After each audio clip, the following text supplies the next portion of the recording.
اللہ، لوگوں سن لو، جو جوان جوانی میں توبہ کرے وہ اللہ کا حبیب ہے۔ اور ایک روایت میں آتا ہے 1000 بوڑھے کے توبہ کرنے سے اللہ کو ایک جوان کی توبہ زیادہ محبوب ہے۔ اور جب کوئی جوان جوانی میں توبہ کرتا ہے اللہ کا عرش بھی خوشی میں جھوم اٹھتا ہے۔ جوانی کی توبہ اللہ کو بہت زیادہ پسند ہے۔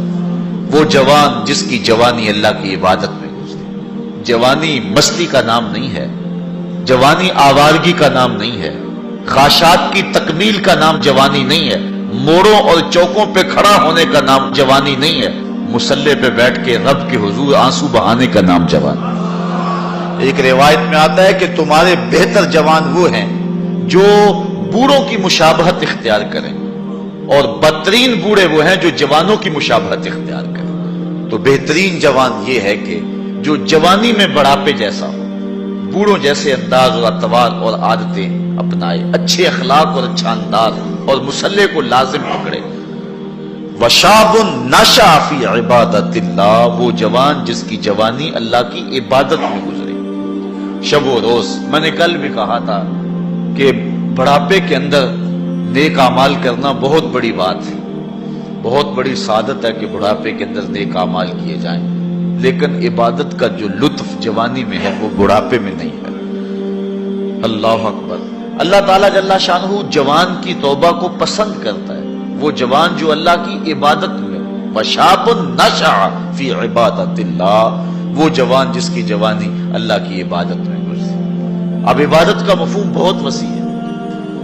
ویسے بہترین عبادت نماز ہے، بہترین عبادت الصلاۃ، نماز ہے، اور حضور نے اس کو اپنی آنکھوں کی ٹھنڈک قرار دیا۔ لیکن صرف عبادت کا مفہوم نماز تک ہی نہیں ہے، عبادت کا مفہوم بہت وسعت والا ہے۔ ساری زندگی اللہ کی رضا میں گزار دینا، اللہ کی مرضی کے مطابق زندگی گزار دینا، یہ عبادت ہے۔ اللہ اکبر۔ بعض نے کہا کہ بس اس کی رضا میں اپنے آپ کو گم کر دینا عبادت ہے۔ غلام کو عبد کہتے ہیں نا، اور عبد وہ ہوتا ہے جو اپنے آقا کی مرضی میں اپنی مرضی کو گم کرتا ہے۔ کوئی شخص کسی غلام کو خریدنے گیا نا منڈی میں، جب غلام بکتے تھے، فروخت ہوتے تھے، تو جا کے ایک غلام اس کو پسند آیا، تو اس نے جب اس کا سودا کیا تو غلام سے پوچھتا ہے تمہارا نام کیا ہے؟ تو غلام کہتا ہے میرا نام کوئی نہیں ہے، جو رکھیں گے وہی میرا نام ہوگا۔ جب غلام ہے تو پھر اس کی اپنی مرضی ختم ہوگی۔ تو ہم اللہ کے غلام ہیں، اللہ کے بندے ہیں، تو بندگی کا حق یہ ہے، اللہ اکبر، کہ ہم سر سے لے کر پاؤں تک اس کے ہو جائیں۔ تیرے ہندیاں سندیاں محبوبہ، میں کافر ہوواں جے میں ہوواں۔ اپنی ذات کو تو فنا کرنا ہے، اپنی ذات کو تو قربان کرنا ہے۔ وہ جوان جس کی جوانی کے حسین ایام، جس کی جوانی کے خوبصورت لمحے، جبکہ بانکپن تھا، جبکہ خواہشات کا ہجوم تھا، جبکہ تمنائیں اپنے عروج پہ تھی، لیکن اس نے سب کچھ اپنے رب کے لیے قربان کر دیا۔ سحری کے وقت اٹھ کے مصلی بچھایا اور آنسو بہائے، اور اللہ کے حضور عبادت کرتے ہوئے اپنی رات کو بسر کیا۔ ایک روایت میں آتا ہے جو دن کا روزہ اور رات کی عبادت نہیں کرتا اس کو ایمان کی حلاوت ہی نصیب نہیں ہوتی۔ ایمان کی ایک حلاوت ہے، ایمان کی ایک مٹھاس ہے، ایمان کا ایک مزہ ہے، ایک سرور ہے۔ وہ کس کو نصیب ہوگا؟ جو دن روزے سے گزارے گا اور رات مصلی پہ گزارے گا، اپنی آنکھوں پر حیا کے پہرے بٹھائے گا، اپنی سوچوں کی پاکیزگی کا سامان کرے گا۔ ورنہ جوانی آئی اور گزر گئی، اور اپنا قیمتی وقت ہم نے برباد کر دیا۔ جس طرح ہر چیز کا بانکپن جوانی میں ہوتا ہے، عبادت کا جو سرور اور عبادت کی جو لذت جوانی میں نصیب ہوتی ہے وہ زندگی کے کسی اور ایام میں نصیب نہیں ہوتی۔ اس لیے حضور نے ارشاد فرمایا کہ وہ جوان وشاب نشأ فی عبادت اللہ، وہ جوان جس کی جوانی اللہ کی عبادت میں گزری، جب قیامت کے دن کوئی سایہ نہیں ہوگا اللہ اس جوان کو اپنے عرش کا ٹھنڈا سایہ نصیب فرمائے۔ تیسرا شخص جو عرش الہی کا سایہ پائے گا، وَرَجُلٌ قَلْبُهُ مُعَلَّقٌ فِي الْمَسَاجِدِ، وہ آدمی جس کا دل مسجدوں کے ساتھ لٹکا ہوا ہے، مسجد کے ساتھ وابستہ ہے، ایک نماز پڑھتا ہے تو دوسری نماز کے انتظار میں بیٹھ جاتا ہے۔ حضرت عبداللہ ابن مسعود رضی اللہ تعالی عنہ رہتے ہی مسجد میں تھے، مسجد کی کچھ لوگ میخیں ہوتی ہیں، حضور فرمایا کچھ لوگ مسجدوں کی میخیں ہوتی ہیں، جب بھی دیکھو مسجد میں ملیں گے، ڈھونڈو تو مسجد میں ملیں گے، جب بھی فارغ ٹائم ملا جو فوراً مسجد میں آ گئے۔ فرمایا اگر وہ بیمار پڑ جائیں اور مسجد کی حاضری سے قاصر ہو جائیں تو اللہ کے کچھ فرشتے ہیں جو ان کا حال پوچھنے کے لیے ان کے گھروں میں جاتے ہیں، ان کی تیمارداری کے لیے جاتے ہیں۔ حکم ہے بازار میں دیر سے جاؤ اور جلدی واپس آ جاؤ، مسجد میں جلدی جاؤ اور دیر سے واپس آ جاؤ۔ المومن فی المسجد کالسمک فی الماء والمنافق فی المسجد کالطائر فی القفص۔ مومن مسجد میں اس طرح ہوتا ہے جس طرح پانی کے اندر مچھلی ہوتی ہے، اور منافق مسجد میں اس طرح ہوتا ہے جس طرح پنجرے کے اندر پرندہ پھنسا ہوا ہوتا ہے، کبھی مجبوراً آنا پڑ گیا تو جس طرح پھڑ پڑا رہا ہے کہ بہت جلدی نکلنا ملے مجھے، اس طرح منافق کا جی مسجد میں نہیں لگتا۔ مسجد میں جلدی آؤ اور دیر سے واپس جاؤ، لیکن ہم نے اپنے طرز زندگی کو الٹ بنا لیا ہوا ہے۔ بازار میں آدھے گھنٹے کے لیے جائیں تو 5 گھنٹے لگ جاتے ہیں، مسجد میں جاتے ہیں ہم صرف آخری وقت میں اور کوشش کرتے ہیں کہ سب سے پہلے واپس آ جائیں۔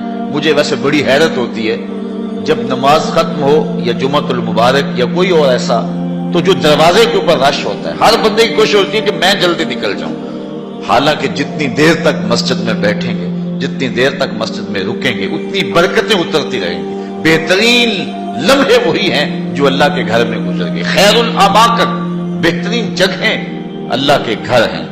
مسجد کی آبادی اور مسجد کی ستھرائی اور صفائی اور مسجد کی تعمیر و تزئین کے لیے جو لوگ وابستہ ہوتے ہیں بہت بابرکت لوگ ہیں۔ حضور نے فرمایا من بنا للہ مسجدا بن اللہ لہ بیتا فی الجنہ، جس نے اللہ کی مسجد بنائی اللہ اس کے لیے جنت میں گھر بنا دیتا ہے۔ کتنی بڑی سعادت ہے اس شخص کے لیے جو اللہ کے گھر کو تعمیر کرتا ہے۔ لیکن صرف تعمیر ہی کافی نہیں، اس کی آبادی رنگ و روغن اور رنگوں کے مختلف انداز کے فانوسوں سے نہیں ہے، مسجد کی آبادی نمازیوں سے ہے۔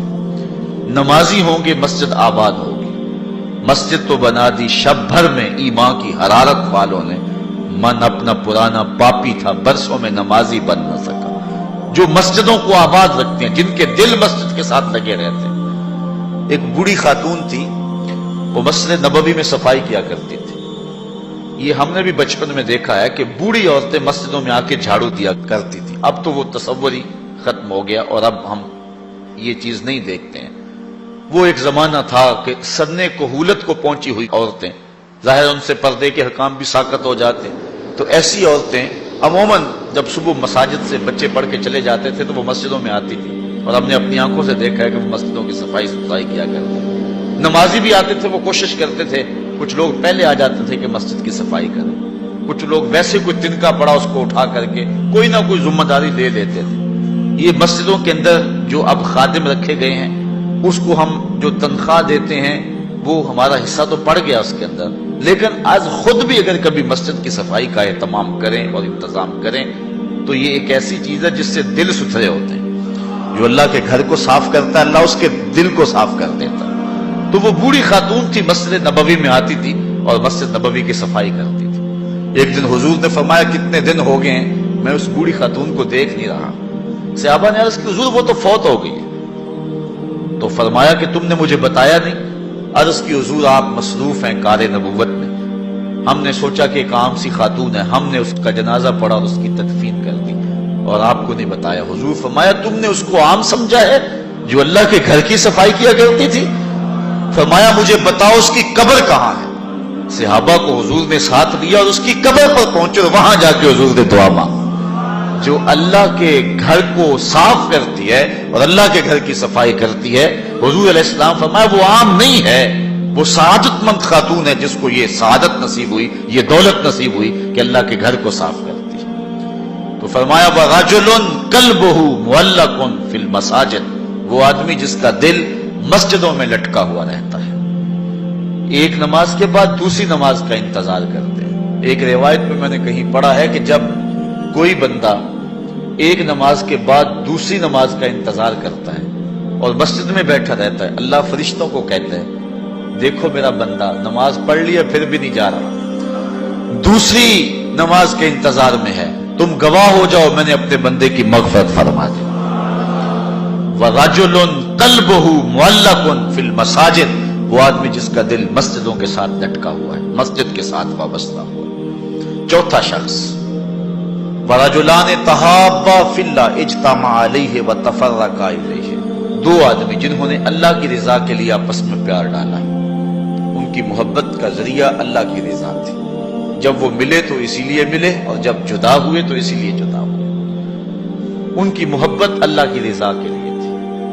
فرمایا قیامت کے دن جب کوئی سایہ نہیں ہوگا، ان دونوں کو اللہ اپنے عرش کا ٹھنڈا سایہ عطا کرے۔ ایک بندہ اپنے ایک دوست کو ملنے جا رہا ہے، دینی دوست، محبت پیار کا رشتہ اللہ اس کے رسول کی رضا کے لیے۔ حدیث میں آتا ہے کہ راستے میں بصورت انسان ایک فرشتہ اس کو ملا اور اسے پوچھتا ہے کہ کدھر جا رہے ہو؟ وہ کہتا ہے کہ میں فلاں بستی میں اپنے ایک دوست کو ملنے جا رہا ہوں۔ تو فرشتہ پوچھتا ہے تجھے اس سے کوئی حاجت ہے، کوئی کام ہے؟ وہ کہتا مجھے کوئی کام نہیں۔ کہا کوئی احسان ہے جس کے بدلے میں جا رہے ہو؟ کہا کوئی احسان نہیں۔ کہا کوئی رشتہ داری ہے تیری اس کے ساتھ؟ اس نے کہا کوئی رشتہ داری نہیں۔ تو فرشتے نے بصورت انسان جو آیا ہوا تھا، حدیث میں آتا ہے، وہ پوچھتا ہے کہ پھر کس لیے جا رہے ہو؟ کہا بس اللہ کے لیے جا رہا ہوں۔ تو فرشتے نے کہا کہ میں تیرے رب کا فرستادہ ہوں، مجھے رب نے بھیجا ہے، تو اللہ کی رضا کے لیے جا رہا ہے اس شخص کو ملنے کے لیے، اور کوئی مقصد نہیں ہے، تو اللہ تعالیٰ نے تجھے بھی بخشا اور اسے بھی بخشا۔ جو اللہ کی رضا کے لیے اسی شخص سے دوستی رکھتا ہے۔ پیار کے اور بھی بہت سارے ذرائع، رشتہ داری سے صلہ رحمی، دودھ کا رشتہ، خون کا رشتہ، کاروباری روابط، سیاسی روابط، غرض کے رشتے، بہت کچھ ہے، لیکن جب کسی سے ملاقات ہو، جب کسی سے تعلق قائم ہو تو وہ اللہ کے لیے۔ الحب للہ والبغض للہ، میرے پیار کا سبب بھی اللہ اور میرے کسی سے دشمنی کا سبب بھی اللہ۔ جب اللہ کی رضا کے لیے دو شخص آپس میں پیار کرتے ہیں تو حضور علیہ السلام فرماتے ہیں وہ اتنے خوش نصیب لوگ ہیں کہ قیامت کے دن جب سورج 1.25 میل پہ ہوگا اور کوئی جو ہے وہ سایہ نہیں ہوگا، فرمایا حضور نے کہ اللہ ان کو اپنے عرش کا ٹھنڈا سایہ عطا فرمائے۔ اتنی بڑی سعادت ان کو نصیب ہوگی جن کی رضا کا معیار اور جن کی جو ہے وہ محبت اللہ اور اس کے رسول کے لیے ہے، اور معیار ان کا یہی ہے، الحب للہ والبغض للہ۔ پانچواں شخص جس کے بارے میں حضور نے فرمایا کہ وہ جنت کا سایہ پائے گا، وَرَجُلٌ دَعَتْهُ امْرَأَةٌ ذَاتُ مَنْصِبٍ وَجَمَالٍ فَقَالَ إِنِّي أَخَافُ اللَّهَ، ایک روایت میں ذات و حسب و جمال فقال انی اخاف اللہ، وہ شخص جس کو کسی عورت نے دعوت گناہ دی اور وہ عورت ذات و منصب و جمال، منصب اور جمال کی مالکہ تھی، صاحب اسب و نسب بھی تھی اور خوبصورت بھی تھی، اس نے عورت نے مرد کو لبھایا اور اپنے جال میں پھانسنا چاہا۔ اب جب قدموں میں حسن خود بچ رہا، پھر اپنے جذبات پہ قابو کون رکھے؟ لیکن اس جوان نے، اس شخص نے اس کی اس بات کے جواب میں کہا انی اخاف اللہ، تیری بات تو مان لیتا لیکن کیا کروں، رب سے ڈر لگتا ہے، اللہ کا خوف مجھے آتا ہے۔ حضور فرمایا وہ شخص جس نے یہ کہہ کے قدموں میں بچتے ہوئے حسن کی اس پیشکش کو مسترد کر دیا، کل قیامت کے دن جب کوئی سایہ نہیں ہوگا اللہ اسے اپنے عرش کا ٹھنڈا سایہ عطا فرمائے۔ جس طرح ایمان کی ایک حلاوت ہے، اعمال کی بھی ایک حلاوت ہے، ایک مزہ، ایک مٹھاس ہے، لطف ہے، نیکی کی ایک حلاوت ہے، ایک سرور ہے نیکی کا جو ایک مومن پاتا ہے۔ نماز کا اپنا مزہ ہے، روزے کا اپنا سرور ہے، حج کا اپنا ایک مزہ ہے، زکوٰۃ دینے کا اپنا مزہ ہے، ظاہر دو تو لطف اپنا ہے، مخفی دو تو اس کا مزہ اپنا ہے۔ اسی طرح باقی اعمال صالحہ کا پھر مختلف مواقع پر ان اعمال کی ایک حلاوت ہے، ایک مٹھاس ہے۔ گھر میں نماز پڑھو تو اس کی مٹھاس اپنی ہے، مسجد میں پڑھو تو اس کا سرور اپنا ہے، جامع مسجد میں پڑھو تو اس کا لطف اپنا ہے، اور اگر سین حرم میں نماز پڑھنے کا موقع مل جائے اس کا مزہ اپنا ہے، اور گنبد خضرا کی قربت میں نماز پڑھنے کا مزہ مل جائے، ریاض الجنہ میں لمحے مل جائیں تو اس کا لطف اپنا ہے۔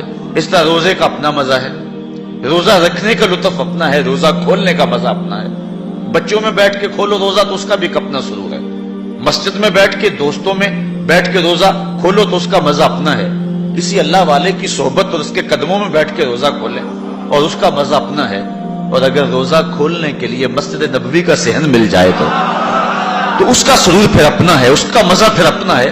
ہر عمل کا ایک لطف ہے، ہر عمل کی ایک حلاوت ہے، اور وہ حلاوت بندہ اتنی دیر تک اس سے متمتع نہیں ہو سکتا، اس سے فائدہ نہیں حاصل کر سکتا، اور وہ ایمان کی حلاوت اور لذت پا نہیں سکتا جب تک اس کی نظر پاک نہیں ہوتی۔ اگر کوئی بندہ چاہتا ہے کہ میرے باطن میں انوار چمکے تو رزق حلال کا اہتمام کرے، ورنہ سینہ روشن نہیں ہو سکتا، جو مرضی کر لے، اگر رزق پاک نہیں ہے تو سینے میں روشنی نہیں آ سکتی، اور اگر نظر پاک نہیں ہے تو عبادت کی حلاوت نہیں مل سکتی۔ نماز پڑھتا ہے، سجدہ کر رہا ہے، قیام کرتا ہے، بس ایک مشق کر رہا ہے، لیکن اس کی ایک حلاوت ہے، اس کا ایک سرور ہے، اس کی ایک لذت ہے، اس کا ایک کیف ہے جو مومن کے سینے کے اندر جو ہے وہ چھا جاتا ہے۔ ذکر کا ایک مزہ ہے نا، اس مزے کو حضرت سلطان باہو کہتے ہیں نا، اندر بوٹی مشک مچایا اتے جان پھلن تے آئی ہو، پھر وہ کیفیت بنتی ہے کہ نہیں بنتی ہے؟ تو وہ سرور بندے کو نہیں ملتا جب تک اس کی نظر پاک نہیں ہوتی۔ اگر نظر بگڑ جائے تو من سننا ہو جاتا ہے، اندر کچھ نہیں رہتا، اور پھر اگر انسان زنا جیسی بری خصلت میں مبتلا ہو جائے تو پھر اس کے پلے کیا رہے گا؟ اللہ تعالیٰ نے فرمایا کہ کرنا تو دور کی بات ہے، لا تقربوا الزنا، اس بری خصلت کے قریب بھی نہ جانا۔ اس لیے مبادیات سے بھی روک دیا گیا، مبادیات سے بھی منع کر دیا گیا۔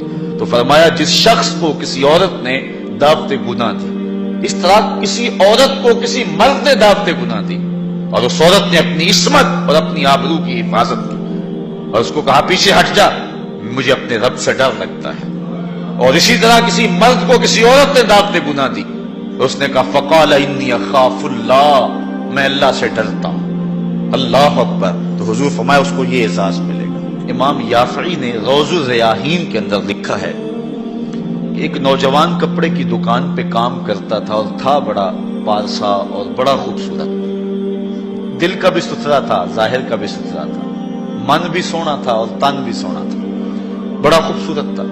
ایک عورت خریداری کے لیے آئی، اس کا دل فریفتہ ہو گیا، اور اس نے ایک ترکیب سوچی، اور دوبارہ آئی تو بہت زیادہ کپڑا خرید لیا، اور مال کے دکان سے کہنے لگی کہ میری گٹھڑی باری ہو گئی ہے، اس نوجوان کو کہو کہ میرے گھر چھوڑ آئے۔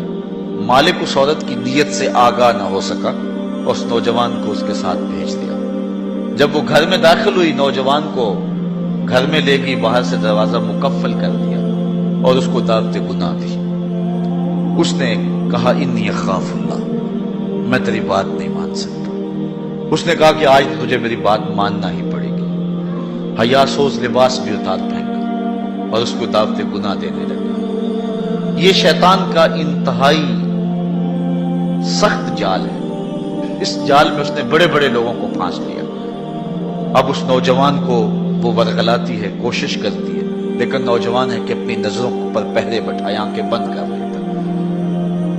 اس نے بڑے ہیلے کیے، بڑے جتن کیے، لیکن وہ نوجوان صرف سونا ہی نہیں تھا، اللہ کا ولی بھی تھا۔ اس نے بہت جال پھینکے، لیکن نور کو رسیوں میں جکڑا نہیں جا سکتا۔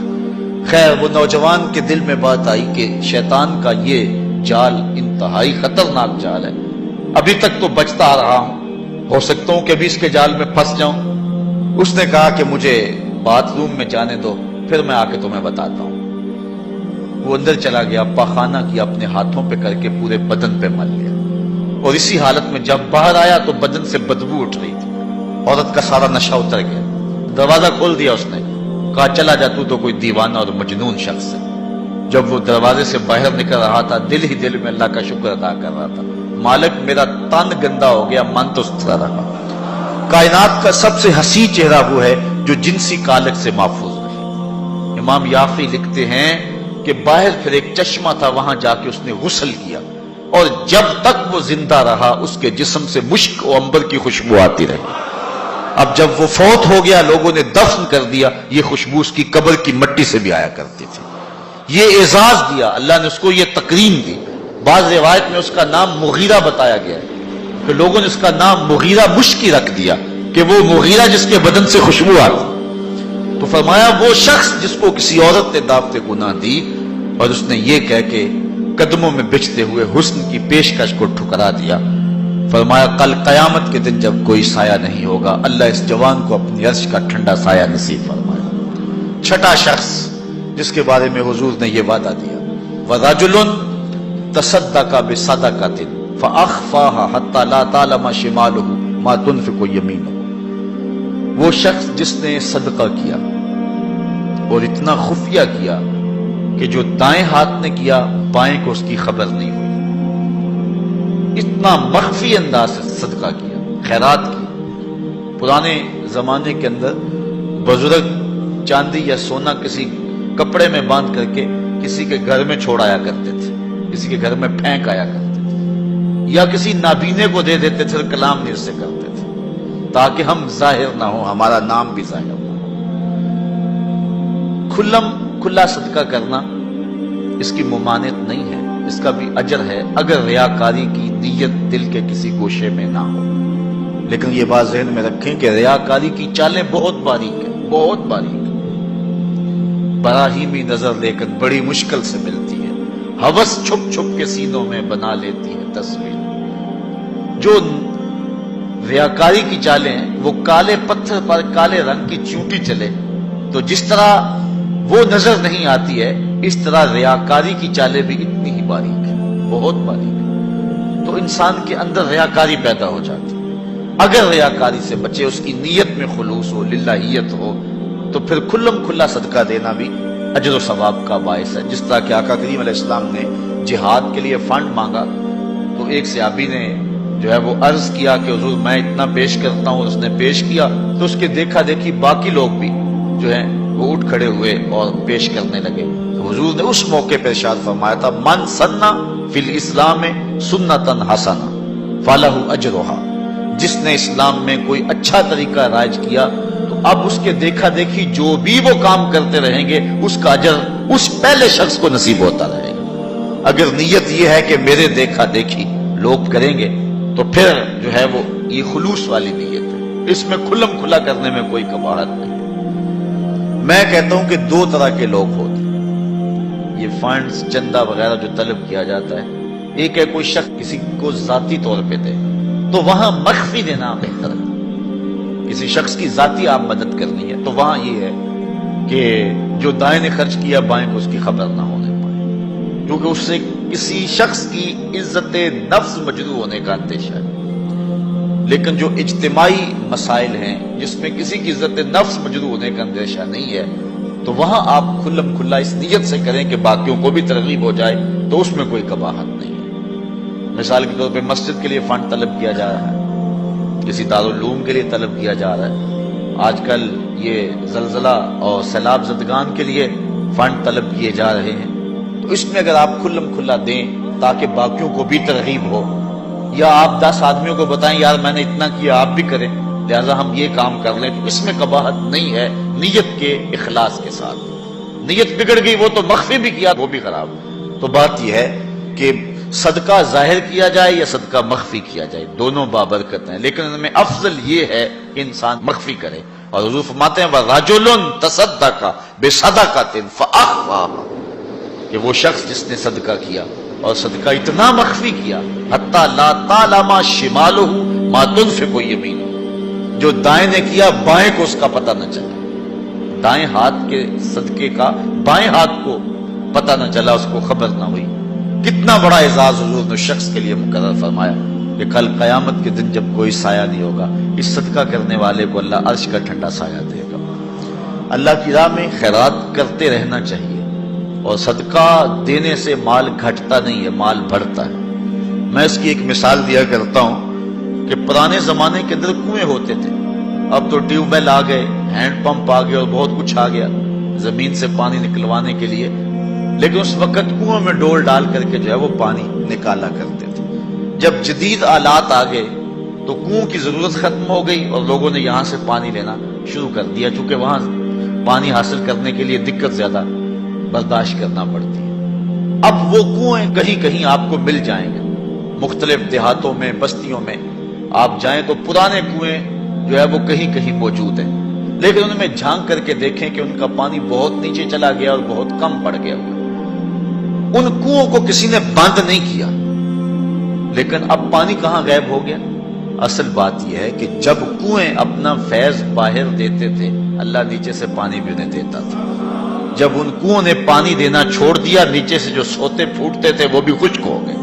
جو راہ خدا میں خرچ کرتا رہتا ہے اللہ اس کو عطا فرماتا رہتا ہے۔ شیطان کہتا ہے کہ خرچ کرو گے تو کم ہو جائے گا، لیکن رب کہتا ہے خرچ کرو گے میں وعدہ دیتا ہوں کہ بڑھ جائے گا۔ اب اللہ پر اگر کسی شخص کا پختہ یقین ہے، پختہ یقین، تو پھر جو ہے وہ اس کو خرچ کرتے ہوئے یہ احساس کبھی نہیں ہوگا کہ اس سے میرا مال کم ہو رہا ہے، صدقے سے میرا مال کم ہو رہا ہے، ایسا ہو نہیں سکتا اگر پختہ یقین ہے۔ حضرت رابعہ بصریہ سلام اللہ علیہا بہت سخیہ تھیں، اور آپ کے ڈیرے پہ خانقاہ پہ لوگوں کا آنا جانا رہتا تھا، ان کو کھانا بھی کھلاتے تھے، اور درویشوں فقیروں کا مزاج ہی ہے کہ لوگ آئیں اور کھاتے جائیں۔ بابا بلے شاہ فرماتے ہیں ایٹو کھڑک کے دکڑ وجے تتا ہوئے چلا، آن فقیر کھا کھا جاون راضی ہوئے بلا۔ حضرت غوث اعظم سیدنا شیخ عبد القادر جیلانی علیہ رحمہ فرماتے ہیں آدھی فقیری جو ہے وہ خدمت خلق ہے، بھوکوں کو کھانا کھلانا اور ننگوں کو لباس پہنانا، آدھا فقر یہ ہے، آدھی فقیری یہ ہے۔ کسی نے کسی درویش سے پوچھا کہ فقیری کیا ہے؟ کہا فقیری خدمت خلق کا نام ہے، یہ گدڑی اور دلک کا نام نہیں ہے، یہ فقیری خدمت خلق کا نام ہے۔ تو حضرت رابعہ بصری کہ ہاں مہمانوں کا آنا جانا رہتا تھا۔ ایک دن خادمہ نے بتایا کہ 5-6 مہمان آ گئے اور صرف دسترخوان پر ایک ہی روٹی ہے، گھر کے اندر باورچی خانے میں صرف ایک ہی روٹی ہے۔ کہا جاؤ اس کو بھی اللہ کی راہ میں خیرات کر دو۔ اب عقل تو یہی کہتی ہے کہ روٹی ہے کچھ اور کہیں سے مہیا کی جائے اور مہمان نوازی کی جائے، لیکن یہاں اذعان دیکھیے، یقین دیکھیے۔ حضرت رابعہ بصریہ نے کہا کہ اس کو خیرات کر دو۔ خادمہ نے خیرات کر دیا، مہمان بیٹھے ہوئے ہیں، کوئی اور شے ہے نہیں۔ دروازے پر دستک ہوئی، پوچھا من علی الباب، دروازے پر کون؟ کہا فلاں کا فرستادہ غلام، میرے آقا نے آپ کے لیے بھیجا اور یہ کھانا دیا ہے۔ خادمہ نے کھانا وصول کیا، حضرت رابعہ کو کہا یہ کسی نے کھانا بھیجا۔ آپ نے کپڑا اٹھایا، گنا تو 5 روٹیاں تھیں۔ کہا یہ کھانا ہمارا نہیں، اس کے آقا نے کسی اور گھر بھیجا ہوگا، غلطی سے ہمارے گھر یہ آ گیا، کھانا واپس کر دیا۔ تھوڑے لمحے گزرے تھے، پھر دروازے پہ دستک ہوئی، کہا من دق الباب، دروازہ کس نے کھٹکھٹایا؟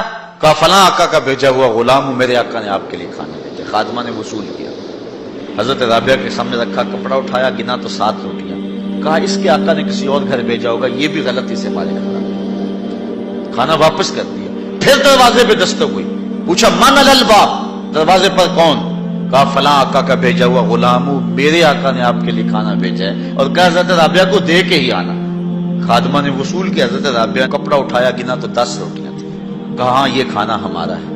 کہا پہلے 2 بھی تو کہتے تھے آپ کا ہے، آپ نے انکار کر دیا۔ کہا میرے رب کا وعدہ ہے جو 1 دے میں 10 دیتا ہوں۔ پہلے 5 تھی پھر 7 تھی، میں نے کہا مالک 10 پوری کرے گا تو تیری بندی وصول کرے گا۔ آپ کا اکاؤنٹنٹ آپ کو بتائے گا کہ اتنے پیسے اتنوں سے خرچ کر دیں گے تو اتنے کم ہو جائیں گے، کیلکولیٹر سے حساب کریں، وہ کہے گا اتنے تو اتنے کم ہو جائیں گے۔ شیطان کہتا ہے تمہارا رزق کم ہو جائے گا، لیکن تمہارا رب تمہیں بخشش، مغفرت اور رزق کی فراخی کا وعدہ دیتا ہے۔ وہ کہتا ہے تمہیں 1 دانہ زمین کے اندر بوتے ہو تو پھر دیکھو کتنی بالیاں نکلتی، بویا 1 نکلے 700۔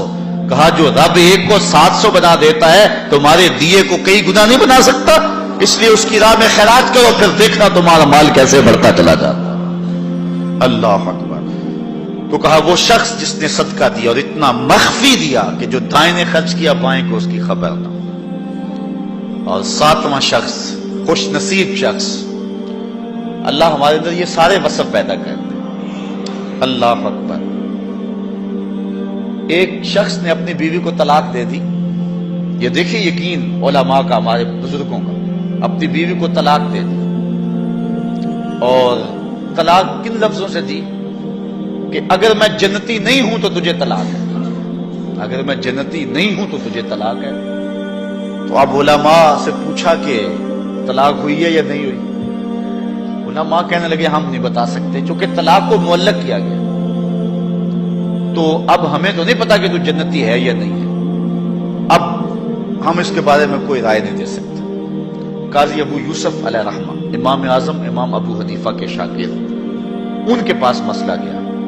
آپ نے شخص کو بلایا, کہا کبھی ایسا ہوا ہے کہ کسی عورت نے تجھے دعوت گناہ دی ہو اور تو نے کہا ہو میں اللہ سے ڈرتا ہوں؟ اس نے کہا ہاں ایک مرتبہ زندگی نہیں ہوا. کہا تیری بیوی کو پھر کوئی طلاق نہیں, اس لیے کہ حضور نے فرمایا ہے کہ وہ شخص جس کو کسی عورت نے دعوت گناہ دی اور اس نے کہا میں اللہ سے ڈرتا ہوں, فرمایا کل قیامت کے دن جب کوئی سایہ نہیں ہوگا یہ بندہ عرش کا سایہ پائے گا.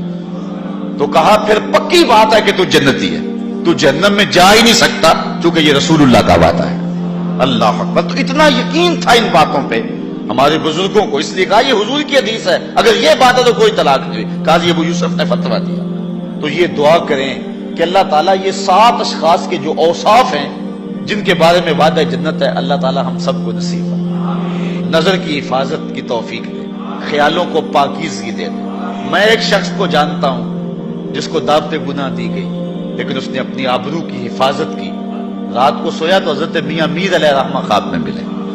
اللہ اکبر. اور آپ نے فرمایا تجھے مبارک ہو, تو نے سنت یوسفی ادا کی ہے. کیسا حسن تھا, کیسا جمال تھا جناب یوسف کا. لیکن آپ دیکھیے قرآن پڑھیے, سورہ یوسف اٹھائی, ایسے تو مرتبے نہیں ملے. کیسے کمال ہیں ان لوگوں کے, اپنی آرزوؤں پر کیسے پہرے بٹھائے ہیں اور کس طرح اپنی خواہشات کے آگے بند باندھے ان لوگوں نے. جب 7 دروازے مکفل کر دیے اور حضرت یوسف علیہ السلام کو زلیخا کہتی ہے تلک, اب تو آ جاؤ نا, اب تو کوئی نہیں دیکھ رہا, اور موٹا کپڑا ڈال دیا اس بت کے اوپر جو وہاں اس نے اپنے کمرے میں رکھا ہوا تھا. حضرت یوسف علیہ السلام بولے کالا معاذ اللہ, تو موٹا کپڑا ڈال کے اپنے خدا سے چھپ گئی ہے, میرا خدا تو 7ویں کوٹڑی میں بھی دیکھ رہا. اور پھر اتنی روشنی برسی, اتنے اجالے برسے, گناہ کیا گناہ کا تصور بھی محال ہو. تو 7واں شخص جس کے بارے میں حضور نے فرمایا وَرَجُلٌ ذکر اللہ خالیا ففاضت عیناہ, وہ شخص جس نے تنہائی میں اللہ کا ذکر کیا, کوئی دیکھنے والا نہیں تھا, ریا کا شائبہ بھی نہیں تھا, تنہا بیٹھا ہوا تھا, سحری کا وقت تھا, مصلی بچھا ہوا تھا, اور وہ اللہ کا ذکر کرنے لگا. پھر ذکر کا سرور من میں اترنے لگا. پھر کیا ہوا, ففاضت عیناہ, خوف خدا کی وجہ سے اس کی آنکھ میں آنسو آ گئے, اللہ کی یاد میں, اللہ کے ذکر میں رونے لگا. حضور فرمایا کل قیامت کے دن جب کوئی سایہ نہیں ہوگا, اس ذاکر کو اللہ اپنے عرش کا ٹھنڈا سایہ نصیب فرمائے. اٹھتے بیٹھتے چلتے پھرتے تنہائی میں, خلوت میں, جلوت میں اللہ کے ذکر سے اپنا تعلق جوڑیے. اللہ کا ذکر دلوں کے لیے جلا کا باعث ہے. لکل شیء سقالہ وسقالۃ القلوب ذکر اللہ. حضور فرمایا ہر شے کا زنگ دور کرنے کے لیے کچھ نہ کچھ بنایا گیا ہے, دلوں کا زنگ اللہ کی یاد سے دور.